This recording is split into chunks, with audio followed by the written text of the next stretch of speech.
When people think of Paul McCartney, they picture the boyish Beatle with melodic bass lines, a mischievous twinkle in his eye, and a smile that could light up stadiums.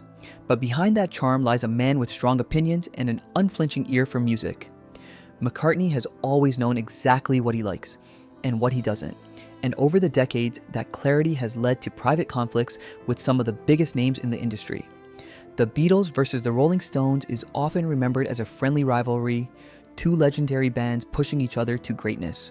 But McCartney's admiration was mixed with quiet skepticism. In 1968, during an Abbey Road session, he reportedly called the Stones a blues cover band that got lucky, a remark that reflected his view that Mick Jagger and company were often playing catch-up, echoing the Beatles' innovations rather than creating their own. Even decades later, McCartney's words carried a sharp edge, tempered with occasional, reluctant praise. Then came punk. The Sex Pistols' chaotic, raw approach felt like a direct challenge to everything McCartney had spent years crafting. He reportedly described their music as an assault on the ears, unable to grasp how someone could take pride in deliberately unpolished performance. The disdain was mutual. Johnny Rotten dismissed McCartney as an outdated relic, but the tension left a mark. When Paul attempted civility, Sid Vicious's underhanded remark, "Establishment sellout," closed the door entirely. Not all of McCartney's frustrations were about rebellion.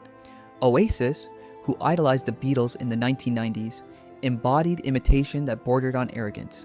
While he publicly praised their energy, privately he saw the Gallagher brothers' devotion as shallow, their loud, self-important sound lacking the depth of lived experience.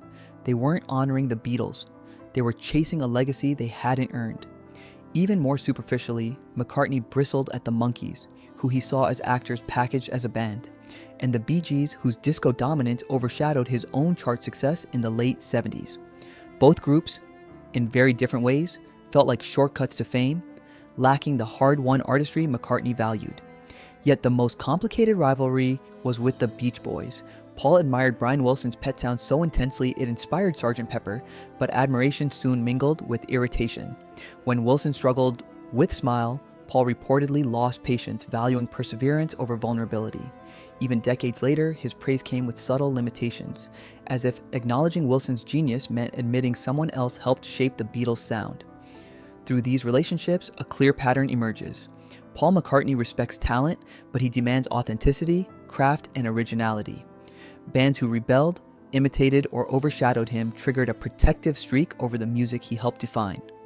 Behind the iconic smile and charm, McCartney is fiercely loyal to his art, and not even legendary names were exempt from his sharp, discerning eye.